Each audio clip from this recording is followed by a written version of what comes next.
Welcome back, dear children. Now we will move to section B of our chapter. Okay, so here we will be discussing about different forms of energy. First, we will be considering mechanical energy. Now, which are the two different states that a body can have? A body will be either in the state of rest or it will be in the state of motion, isn't it? So a body will be either in the state of rest or in the state of motion. The energy possessed by a body due to its state of rest or motion can be called as mechanical energy. So what is mechanical energy? The energy possessed by a body due to its state of rest or motion. Now, this mechanical energy can be classified into two: potential energy and kinetic energy. Okay, potential energy and kinetic energy. The energy possessed by a body due to its state of rest will be potential and due to its state of motion will be kinetic. The energy possessed by a body due to its state of rest means it is potential, due to motion means it is kinetic, and potential plus kinetic makes the mechanical energy. Okay, so the energy possessed by a body due to its state of rest or motion can be called as mechanical energy. That is, kinetic plus potential is mechanical. Now we should study in detail about potential as well as kinetic energy. First, we will move to potential energy. Okay. So, this potential energy, already I told you, the energy possessed due to the state can be state of rest can be called as potential energy. Potential energy can be of two types. We are having gravitational potential energy. Gravitational potential energy and elastic potential energy. And this potential energy is usually represented by capital U. Capital U stands for potential energy. Potential energy can be classified into two, which are they? Gravitational potential energy and elastic potential energy. Now, we will check what is gravitational potential energy. The energy, potential energy possessed by a body when it is raised to a greater height, or the potential energy possessed by a body due to Earth's force of attraction can be called as gravitational potential energy. For example, when you are lifting a body to a greater height, what happens? It gains gravitational potential energy. We are raising the body against Earth's gravitational pull, isn't it? So, some work is actually done in order to raise the body to a greater height.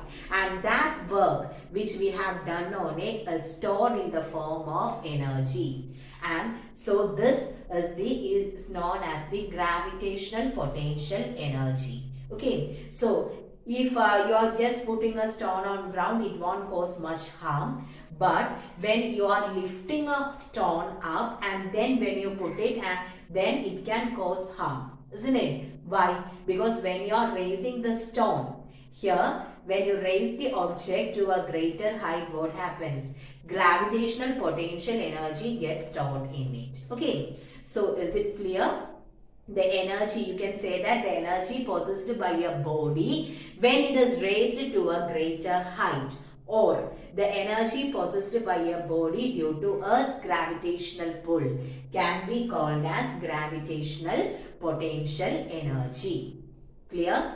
Now, the next thing what you should consider about gravitational potential energy is when you are considering a maximum distance from the surface, that is at infinity, value of gravitational potential energy will be 0.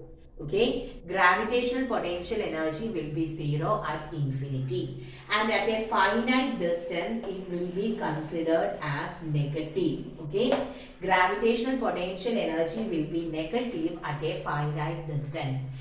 Why? Because when you are lifting an object, actually work is done in lifting an object. We have said about positive work and negative work.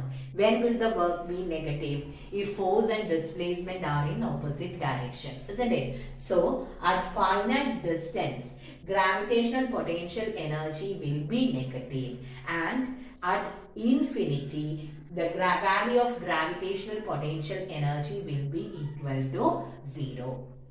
Okay, so is it clear about gravitational potential energy? Now, moving to elastic potential energy.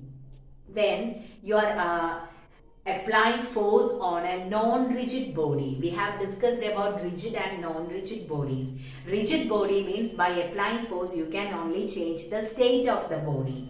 But if it is non-rigid, you can change the state as well as size or shape of the body, isn't it? So by applying force on a body, if there is a change in the size or shape, or if the body is deformed for some time, and after some time it will regain its original size. Okay, so by applying force on a non-rigid body, there will be a change in size or shape of the body, and that is here the energy possessed in its deformed state can be called as elastic potential energy. The energy possessed in the deformed state. Okay, that is when you are applying force on a body, there will be a change in the size or shape of the body. Actually, when you apply force means you are doing some work on that body, isn't it? So the work which we do on the body will be stored in the form of elastic potential energy. Now, we have the equation to calculate gravitational potential energy. It is given as U is equal to mgh. Now we don't want to consider the derivation, but by heart this equation. What is that? U is equal to mgh. What is m? M stands for mass, g stands for acceleration due to gravity, and h stands for height. Okay, so we were discussing about potential energy. The energy possessed by a body due to its state of rest can be called as potential energy. Potential energy can be divided into two: gravitational potential energy and elastic potential energy. Gravitational potential energy means it is the energy possessed by a body due to Earth's gravitational pull. Now, elastic potential energy is the energy possessed or energy stored when an object is in the deformed state. Now, about the examples. If you want to hammer a nail, if you keep like this and when you try to hammer it, it will be difficult for the nail to pierce into the wall. Instead of that, if you do like this, if you raise the hammer, what happens? You are raising the hammer across the force of gravity. So gravitational potential energy gets stored on it, and then you can hammer the nail easily. Okay. Similarly, if you are keeping the leg down and if you put a stone, if you just take a stone and keep it closer to it, or easily when you are keeping the stone near to it, means it won't cause any harm to your leg. But if you are dropping the stone from a height, it can cause harm to your leg. Why? Because when you are lifting an object to a greater height, gravitational potential energy gets stored in it. Okay. Now, examples for elastic potential energy. When you bend the branch of a tree, when you apply force on the branch of a tree, means actually it bends, isn't it? So you are doing some work on it, and as a result of this work, the branch bends. So the work which you have applied on the branch gets stored in the form of elastic potential energy. Then after some time, what happens? The branch will go back to its original position. So that energy which is stored, elastic potential energy stored in the branch, will take the branch back to its original position. Again, I think you have seen the toys. in which you will give the key by winding the key. So when you turn the key or wind the key, there you are doing some work on it, and that is stored in the form of elastic potential energy. Then after winding, if you keep the toy there, it will go smoothly. Why? The work done by us on this toy is stored in the form of elastic potential energy, and that was used by the toy to move. Okay. So I think it is clear for you. Now the equation to calculate gravitational potential energy is mgh. Now the next important thing what you should keep in mind about potential energy is the value of potential energy is considered as minimum or zero near the Earth's surface, and it is maximum at the greater height. Okay. For example, when you are throwing a body upwards, okay, when you throw a body upwards, what is the change? You are asked to calculate the gravitational potential energy when a body is thrown upward. Okay, so here the height is h1, here the height is h2.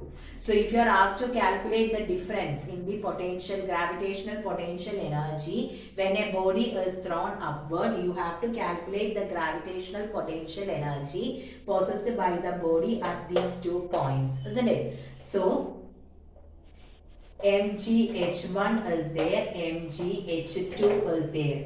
Which one will be more? Is it h1 or h2? h2 is more because when height increases, isn't it? Here the height is increasing. So when height increases, gravitational potential energy increases. We have the equation U equal to mgh. So from here it is clear that when height increases, gravitational potential energy increases, and when height decreases, gravitational potential energy decreases. So in this case, if you are throwing a body upwards and if you are asked to calculate the difference or the change in gravitational potential energy, your equation will be mg into h2 minus h1. Or mgh2 minus mgh1, because at a greater height gravitational potential energy will be maximum. Now if you are considering a body coming downward, let this be h1, this be h2. Okay, now in this case the equation will be mgh1 minus h2. That is, initially it is at a greater height. That means potential energy is maximum there. Near the surface it will be minimum. Okay. So what you should keep in mind is the value of gravitational potential energy will be minimum near the surface and it will be maximum when you are moving upward. Okay. So keep these points in mind. Okay. So it will be more clear when we do the numericals. Here, when you are taking a body upwards, lifting a body upwards, if you are asked to find the change in the gravitational potential energy, it will be always mgh2 minus mgh1, because potential energy will be maximum at the greater height. When a body is coming downward, the equation will be mgh1 minus mgh2. Why? Because gravitational energy is maximum at the height. Okay. So is it clear? Energy due to rest is potential. Due to Earth's gravitational pull is gravitational potential energy. Due to its deformed state is elastic potential energy. Then U is equal to mgh. Now we will move to the next one, that is kinetic energy. What is kinetic energy?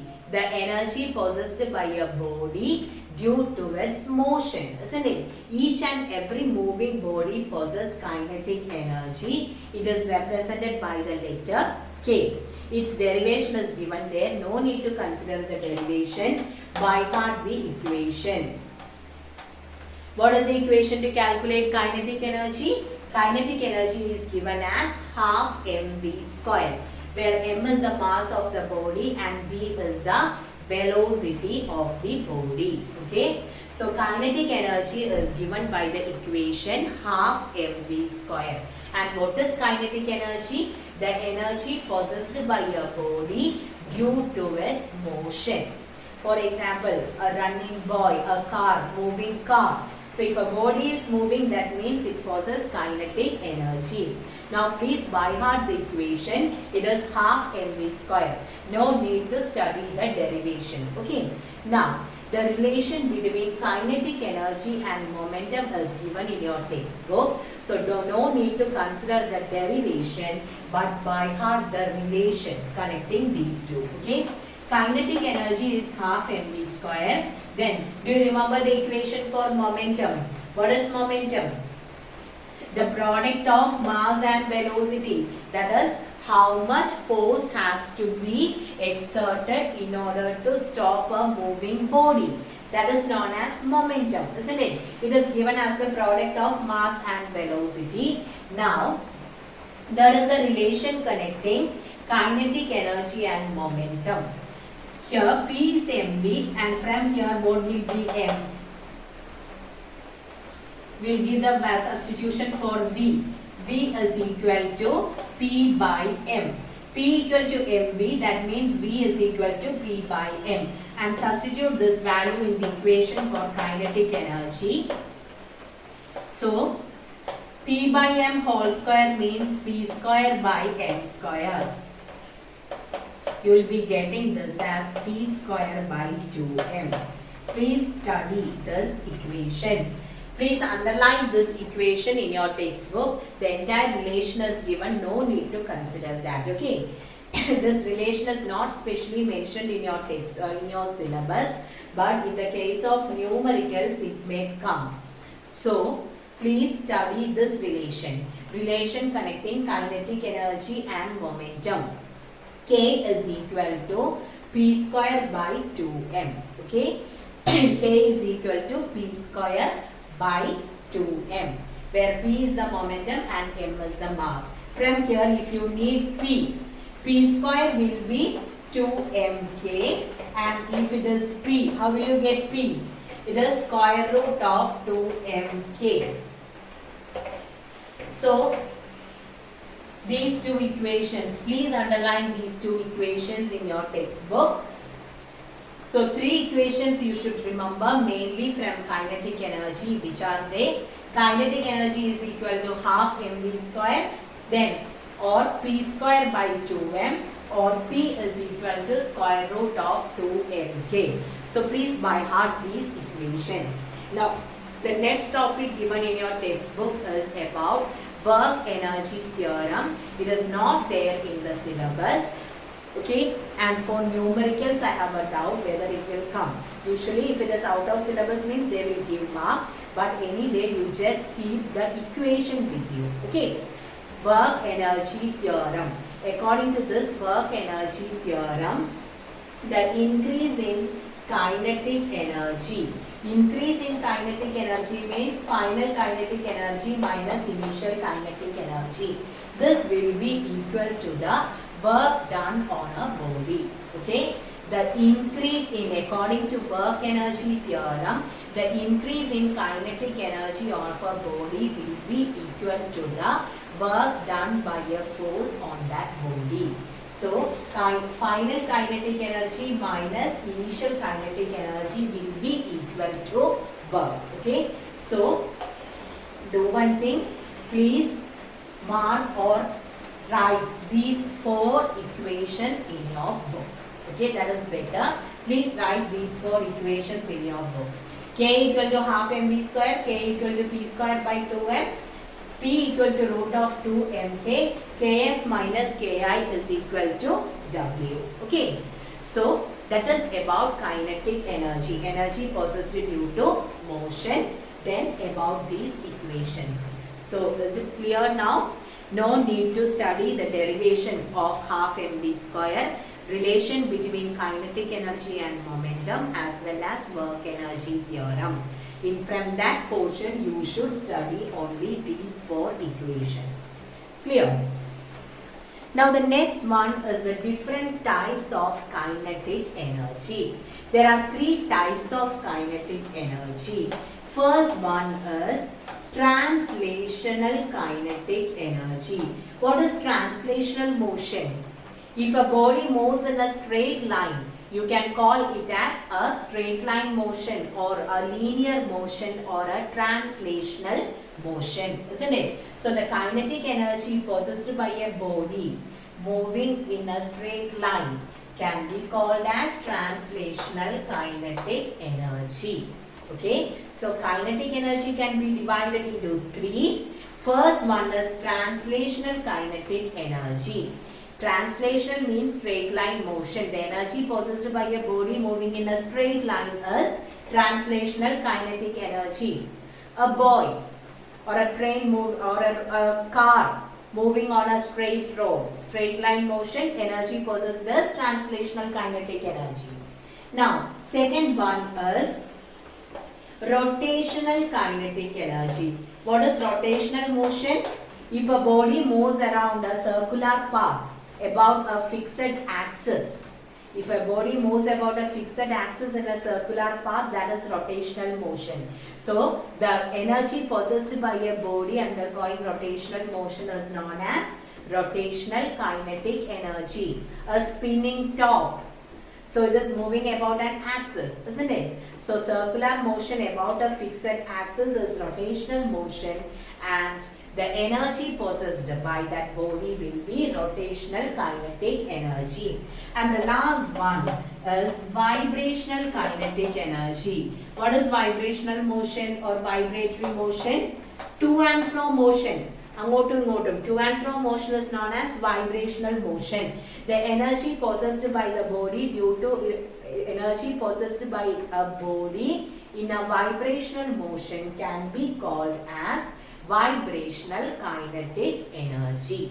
Okay, for example, a swing, pendulum, in all these cases, or a string, a stretched string. When you are plucking on a stretched string or a rubber band, it will be vibrating, isn't it? Strings of veena, violin and all, they are vibrating. So, the energy possessed there can be called as vibrational kinetic energy. Okay, so you should know about the three different types of kinetic energy: translational kinetic energy, rotational kinetic energy, and vibrational kinetic energy. Okay, so that is about the two different types of mechanical energy. Okay, so thank you.